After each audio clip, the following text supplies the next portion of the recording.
Okay, thank you. Good afternoon. So, until recently, research on the transition to services by manufacturing companies has implicitly assumed that the service strategy is always beneficial for firm performance. And it is actually only recently that scholars have begun to investigate the performance impact of service strategies more systematically and through quantitative studies. And actually, empirical evidence so far is not as expected because the relationship between service provision and financial performance is coming out to be more complex, actually far more complex than initially anticipated. And this relationship seems to be affected by contextual factors and differences among companies. Our study focuses on these last issues. In particular, we examined how different characteristics of servitized companies are associated with different organizational performance. Indeed, the shift to services involves an organizational and capability transformation for a company that evolves from a product foundation. And our concept of firm characteristics refers to the ability to identify and implement the necessary arrangements and changes for services. In particular, in line with a research-based view, we consider the firm characteristics to reflect the need to acquire new resources and capabilities for services. In practice, depending on the firm's profile, a more or less intense effort might be needed to develop service resources and capabilities. And thus we think that the efficiency and effectiveness of service provision may be more or less difficult to achieve for different companies. Previous studies, previous literature actually offer some suggestions of firm characteristics that affect the outcomes of service strategies. For example, large companies seem to be more successful with services than small ones, but there's actually little understanding of the topic as a whole. Therefore, with this study, we defined a set of firm characteristics that are conceptually relevant or may be conceptually relevant to the development of service resources and capabilities, and we explored their joint impact on company performance. This study is structured as a comparative study of low and high performing servitized companies. While this kind of approach is new to servitization research, it has been commended and used in different other research fields, so it's quite robust. We considered 6 different firm characteristics. The first one is business diversification. Our reasoning behind including this construct is that a company can leverage the knowledge and resources developed for its product offering to service extension. So a more diversified company is likely to have a broader knowledge and resource base. Therefore, it will probably be able to capitalize more on pre-existing capabilities for service extension. So we hypothesized that low-performing companies probably tend to be less diversified than high-performing ones. The second construct we looked at is the service strategy. Research has highlighted that a service strategy orientation consists of multiple aspects, multiple dimensions. We looked at 3 different aspects in this study. So the first one is the service volume. Basically, we think that as services become more important in firms' business and revenue models, managers pay closer attention to their performance. As a consequence, managers become more experienced in mastering service production efficiently and effectively. respectively, which means better firm performance. Therefore, it can be stated that low-performing companies probably will exhibit lower service volume than high-performing ones. The second aspect that we looked at for the service strategy is the number of services that the company offered. Basically, the offering of a broad range of services is reported to encourage the perception of positive or good value for the customers. So as a result, a broad service offering is more likely to support product differentiation and generate sale growth because it's going to be able to win more customers. Therefore, maybe that low-performing companies tend to offer a smaller number of services than high-performing ones. The third dimension of service strategy that we looked at is the offering of product-related services. In practice, there are some services like, for example, maintenance, repair, or product upgrade that have knowledge and resource requirements that overlap a lot with those of the product business. So this commonality reduces the need for incremental or dedicated resources for services, as well as the internal conflicts that might rise between inside the organization between product and service divisions. So perhaps low-performing companies will be less oriented towards the offering of product-related services than high-performing ones. The third construct we consider, so the third company characteristic that we looked at, is the level of slack resources. We consider slack resources as a potentially relevant difference between the low-performing and high-performing servitized companies, because basically slack resources play a key role in enabling investments without constraining existing projects. On the contrary, it may happen that lack of slack resources may originate some negative mechanism. In particular, the company might be forced to expand into services by eroding resources for the core manufacturing companies. So we hypothesize that low-performing companies probably can rely on less slack resources than high-performing ones. To our fourth hypothesis, this pertains level of market share. Because services are often intangible, they are also often difficult for the customers to understand and compare. So the customers tend to source services from trusted providers.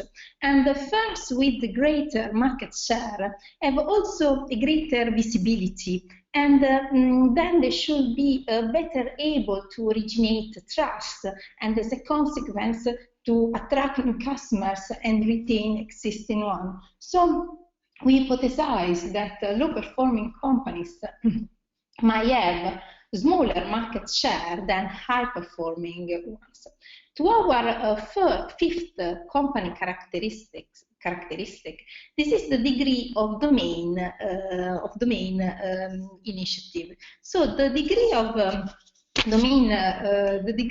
domain initiative identify the ability of the company to go through different changes, and so to manage the organizational and capability transformation required by service provision. Therefore, we may be that low-performing companies have a lower degree of domain initiative than high-performing ones.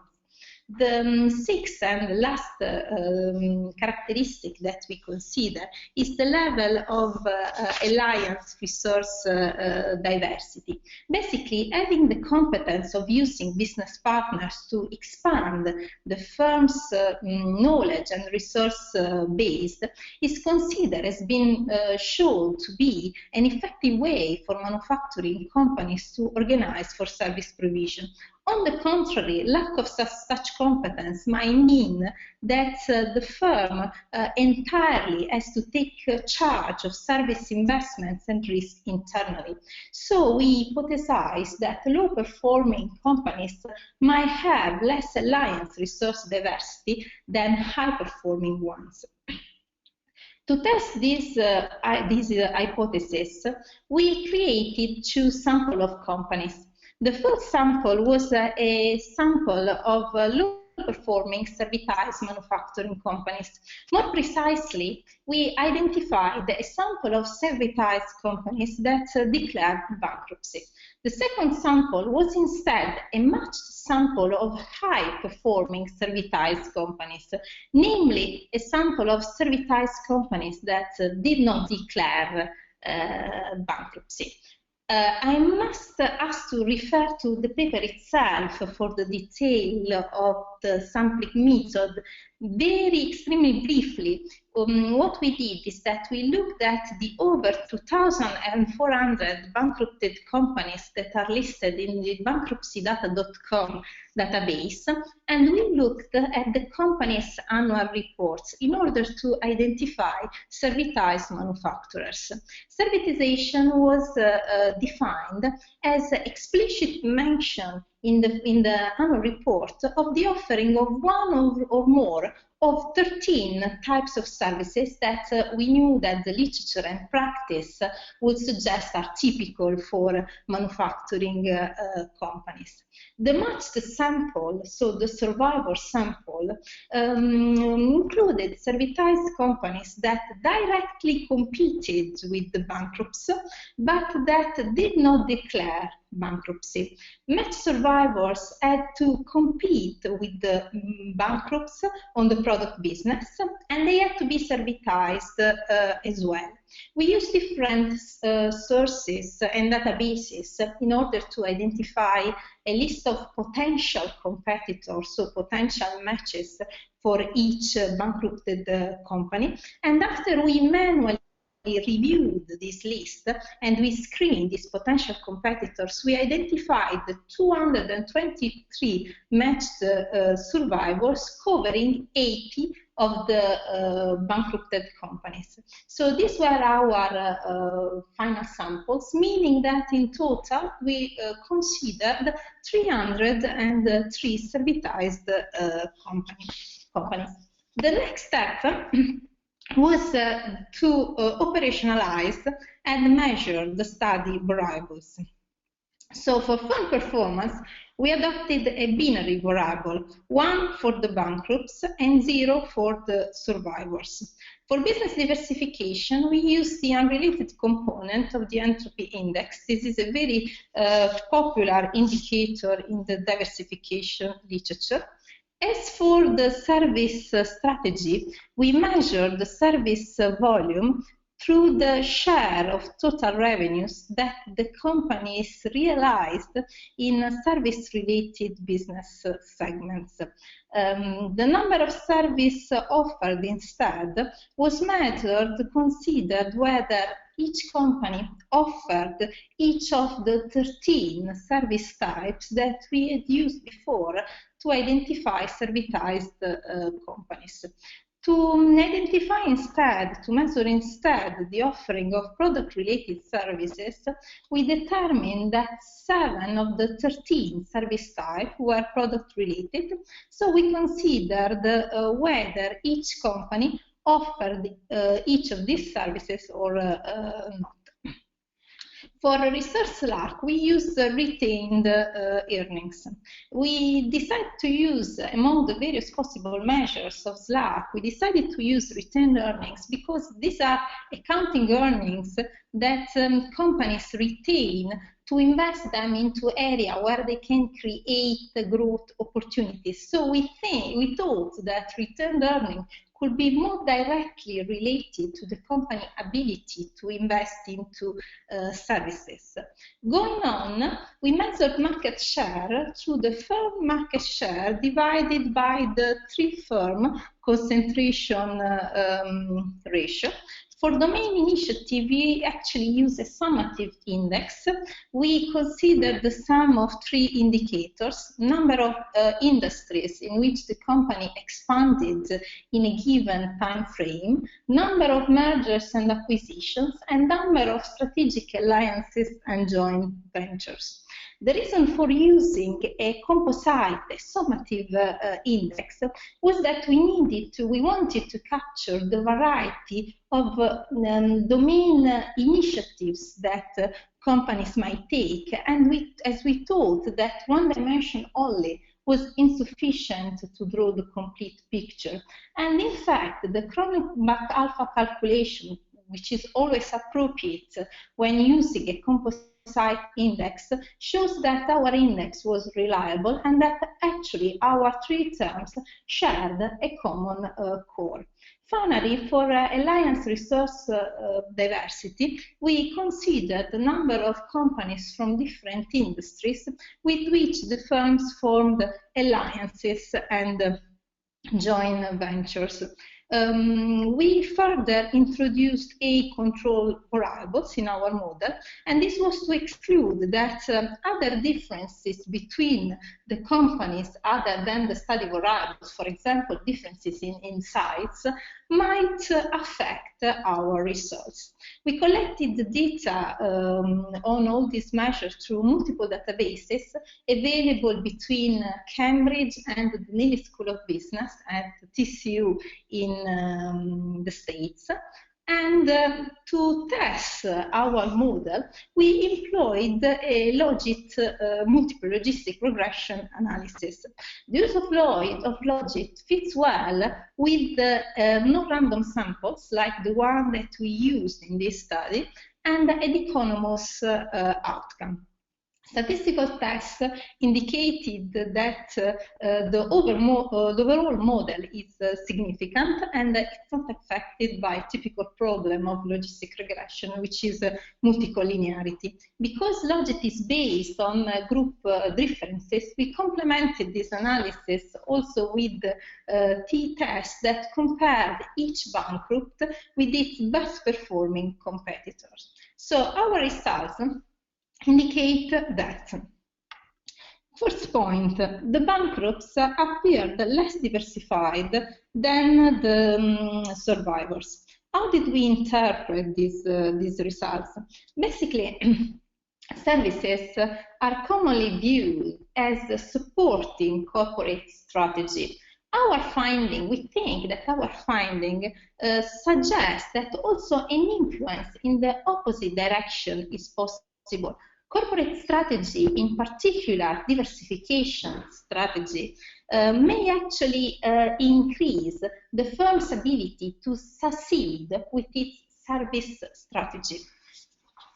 Our second result is that the bankrupts also showed significantly less slack resources than the survivors. This finding is actually in line with other empirical findings available in the literature, and we think it highlights the risk that actually the risk that companies go through when they attempt to make the shift into services without having adequate, sufficient, and committed resources to support this transition and transformation.